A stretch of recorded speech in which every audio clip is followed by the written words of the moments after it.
Welcome to All Things Retreat Podcast. I'm Holly Porter, your host and CEO of Retreat R&R. With over 25 years of experience in designing transformative retreats, I'm here to share insights and inspiration to help you create extraordinary experiences. Whether you're a pro or just starting out, you'll find valuable ideas here. Enjoy the ride. Let's dive in. Hello, everyone. Welcome to the show today. Linda Schwader and I are going to be having a great conversation, and I'd like to read a little bio on her before we get started. She is the heart and soul behind Live Your Legacy and the creator of Visioneering. Dream it, design it, and do it. She's passionate about helping women create a life of purpose, meaning, and fulfillment through her classes, retreats, and coaching. Both of them are online and in person. As an international speaker, author, and coach, Linda has a gift for helping women uncover why their life matters and empowering them to do what they love most in a way only they can. Love that. Get ready, because today's all about dreaming big and designing the life that you've always wanted. Okay. Hi, Linda. Hi, how are you today? I'm good. So we've known each other for a few years. We were trying to figure out how many, but a lot. Right. Many, right? We met through eWomen Network. It's an international national networking group, right? Right. Anyway, so I've always just loved Linda's energy, and I know she's been doing retreat things for a lot of years. And when I started the podcast, she was on my list of guests that we definitely want to have on here. So what's awesome about Linda is she is great at sales. And so many of us don't want to come across being salesy, spammy, and yet we need to have a good, energetic way to close our guests and get them to come to our retreats. So we're going to be talking a little bit about that, and she's brilliant on those kinds of things. So first, I want to know, Linda, how you got started in sales. Oh gosh, I was in college and I needed to pay my way through school. And I saw a sign that said, make $2,000 or $2,500 this summer, which seemed like an enormous amount of money for me at that time. And I found out it was selling books door to door. And that's how I never planned on going in sales, but I needed the money to pay for college. And then through that, I paid my way through college. And then I started recruiting, which is also sales. Recruiting is sales. And I think that now that I'm with Retreat World, that I take that recruiting mentality.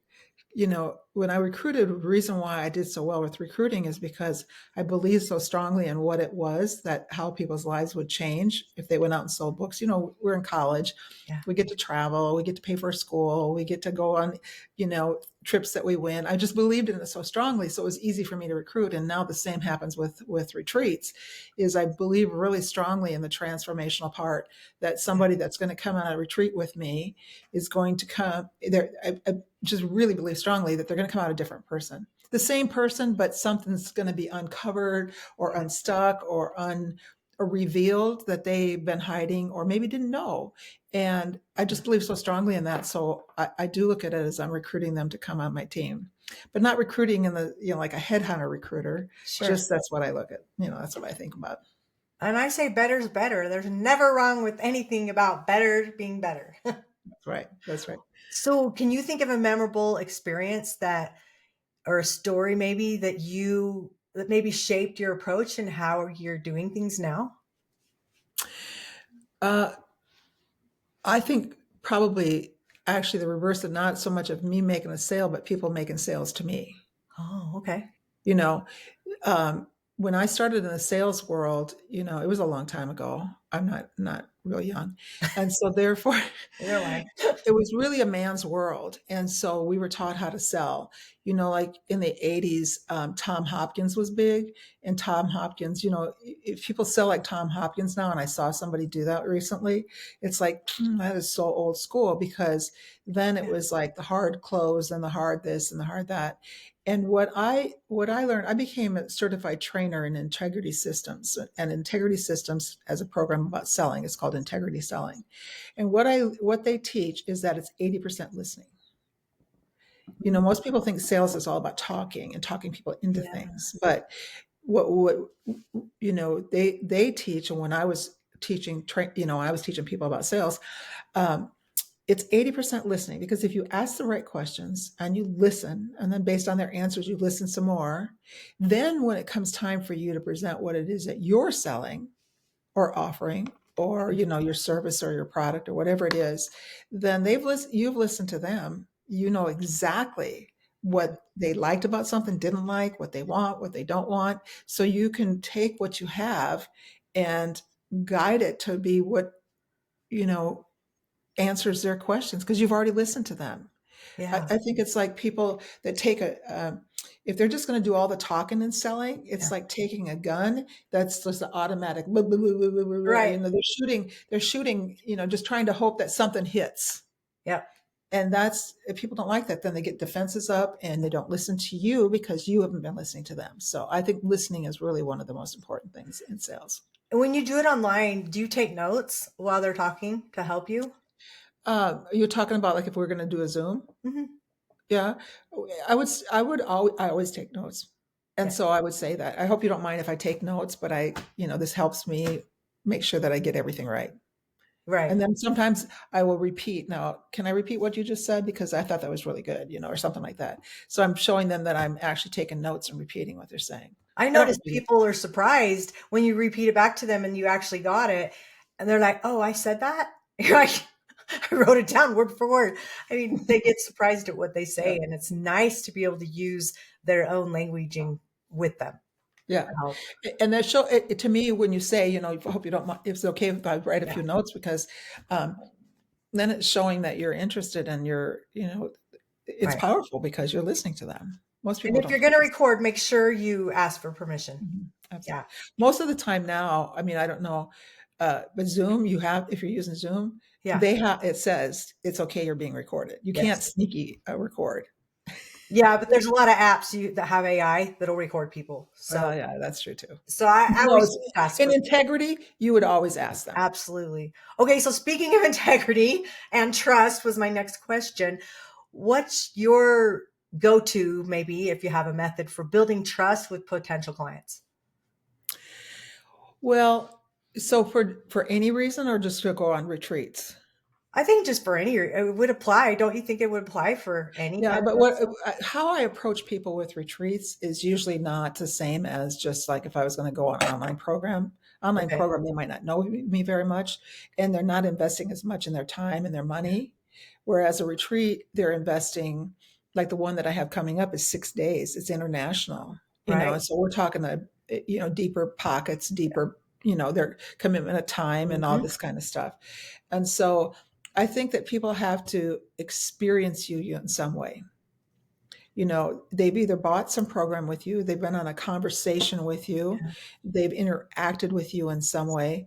They have to, they can't just read about you, I don't think. I mean, maybe they do, but yeah, if it's a referral, that's a good way to trust you because they trust the person that referred you. If they've had a course from you that you've taught something that's been meaningful to them and they like it. right. um, I even have a newsletter list that comes out every Monday, and there are people on there that I've never met and they've never been to one of my classes. They've been referred to me by somebody else that they sent it to them or whatever. Sure. And so then week after week they're getting a message from me and they're getting a sense of who I am. So some way, shape, or form, you have to get them to know you. Hmm. Now, it doesn't mean it has to be in person. It doesn't mean it has to be a phone call, but it has to know that what you say and how you act is in integrity or in alignment with them. See, Yeah. I was just listening to something. It was a master class. Those are, and she was sometimes swearing just a little bit. And she said, "This is me authentically." She says, "And if you come to work with me, you're going to know that I swear some." So she says, "And if that turns you off, then you probably shouldn't work with me." So she was just being authentic. I don't Yeah. really like it when people swear personally, but she was saying, "This is who I am, and if you don't Right. like it, then don't come work with me." That was her authenticity. And I think when people say that, something that's real, this is me. Right. Because you don't, she says, "It's too much energy for me to pretend I'm not that person." Yeah. Yeah. So she I says think this, people appreciate that honesty as well. absolutely. Because then it goes back into your court you can choose whether you want to work with them or not, knowing that that was disclosed up front, right? Mhm. I mean, that's Exactly. just a simple example, but I get what you're Right. saying. So, what are some unique challenges that you faced when selling your retreat spots to people? I'll give you an example of this recent one. So I've had two retreats, and this will be my third. And I mean, I've had lots of events, but I'm not Yeah, talking a full-fledged retreat. right. And I didn't have any objections to money. My Okay. objections were time. I don't know if I have time, the commitment of time. So I was a little overconfident with this retreat. It's longer, it's bigger, it's more expensive. And so I went back to some of the people that had been at my previous retreats. They have money. I know their situation. And yet I was getting the money objection. Hmm. Well, that kind of surprised me. But what it taught me was in sales, if the cost is greater than the value, they're going to give you the money objection. Because to them, it costs more than what the value is. But if the Right. value is higher than the cost, No. like, this is a $5,000 retreat, but man, I thought it was going to be like a $10,000 retreat, because it's got so much Right. value packed into it, then they're going to buy. So what it taught me was I needed to go. So I started asking, well, what would make it worthwhile for you to go on this retreat? Yeah. Good question. What would you want to get out of it that would make it worthwhile? And then I went back and I changed the wording because I'll give you an example. I don't really teach business profitability, anything about business. And yet Right. from my first two retreats, people left and they really truly doubled and tripled their businesses. Well, it came from the clarity that they got, the Huh. purposes that they got, that something that they got from the retreat came back and it would energize them in their business. Nice. So I wasn't putting any of that into the verbiage for this retreat. So they said, well, if I had more business stuff, I would probably come to the retreat. Bing, bing, bing. I went back and I started putting more business stuff. I'm Yeah. not teaching business, but I'm just Sure. saying with clarity, you will increase your business. With purpose, you will know why you're doing it and you're going to be more aligned. And so I can't remember exactly your personal question, but basically by listening to what they said when Mhm. they were giving me objection and Yeah. taking that information, I could change not only, my landing page, but change what I was talking to people about so that it Right. was so I was listening to them is what I'm saying, and then changed It how I really all presented. goes back to that in the end. It Mhm. is about listening and Mhm. repeating what you heard to make sure that's what they said or that's what they meant Right, as well. right. So, what are your top strategies for creating urgency without feeling pushy? Well, that's a good that's a good one. Well, depending on what your retreat is, like one thing that we have is there's just a few spots that if you want a room by yourself, then you need to get going because Yeah. those will be taken up Oh, fast. yeah. That's a great example. Otherwise you're sharing, there's two beds in the room, but you Yeah. might not want to be sharing because there are people you might not know or something. Some people want their own room. So that's one urgency is just a natural, if you better get in first because otherwise you're going to take what's left over. Right. And then there's always the early bird price. There's an early bird. You set that. It's, give them time to get something off. Yep. And I've also learned that you can have the early bird and then the early bird and then the regular Yeah. price, so Right. there's different, Or depending how long. extend the early bird. You can always Yeah, do an yeah. extension. Yeah. Um, Another thing that I've done is I've asked people that have enrolled, and I say, if you bring a friend, we're past the early bird, and Right. if you bring a friend, I will honor the early bird for your friend because that way I don't have to market to that person. They're bringing somebody to me. Yeah. Right. So then I honor the early bird. And the urgency, I mentioned this to you earlier, you can't let my urgency become their urgency because they have, all you can do is you can keep Yeah. talking to them. One of the things I've also learned is to tell people why you want them on the retreat. Hmm. Holly, I thought of you as one of the first people to come to the retreat, and here's why.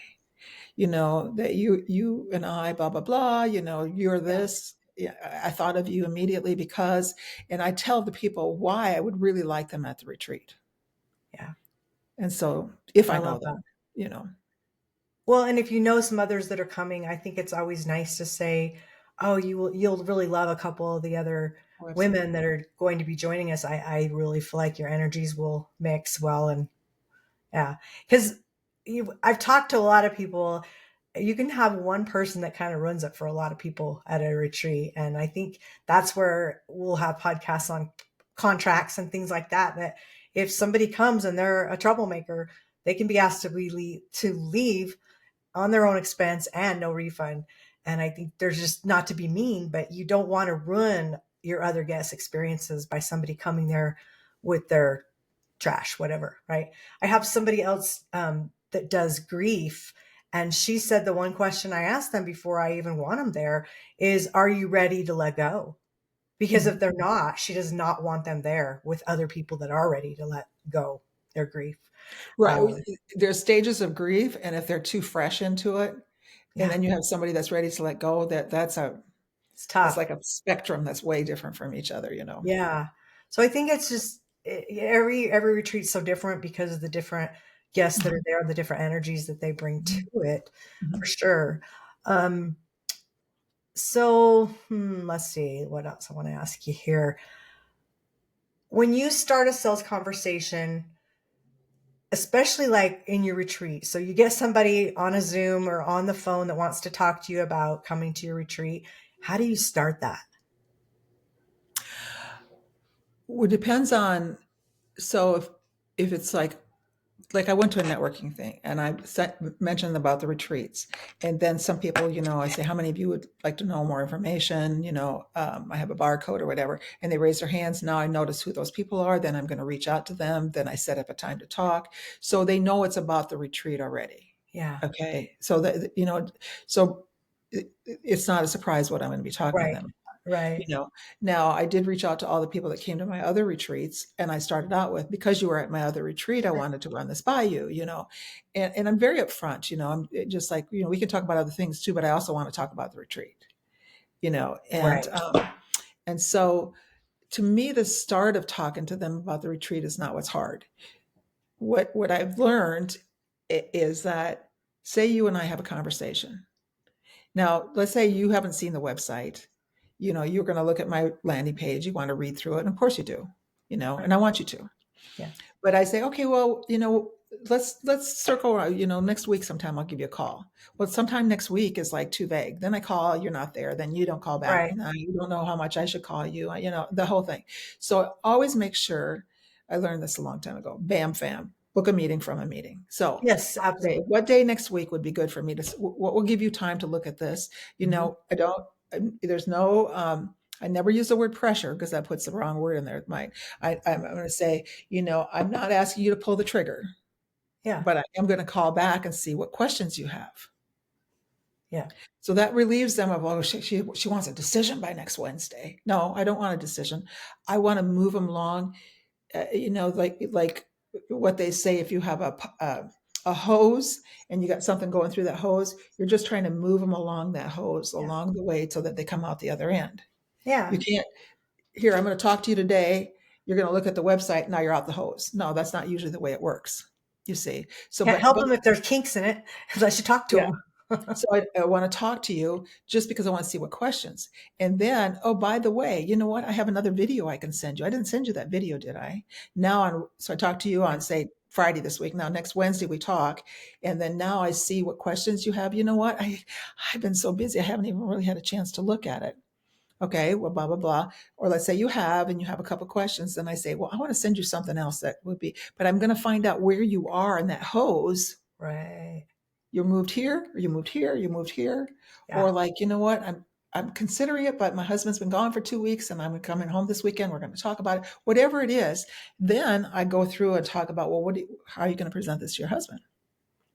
Yes. Love I that. learned I learned before that, and this is how I say it. So Kathy, she's my neighbor, and she said, this is what she said. I got to talk to my husband. And I said, so when John comes home, I said, are you going to ask his permission or are you asking for his support? She Mm, says, oh, I hadn't thought about that. great question to ask. Yeah. She says, I guess kind of permission but then again, I said, well, do you usually make the decisions about where you're going to travel to and do the kinds of things? She says, no, she makes her decisions. I know that. So Helps she to does know things them. without him knowing because I've done things to help her so that he doesn't know. I love it. So, but my point is that, that's what her next objection. So when John comes home, then I'll give you a call next week. What, Tuesday, Wednesday next week? Yeah, let's Tuesday, Wednesday. Go out to Tuesday. Yeah. So I kind of know ahead when I hang up today.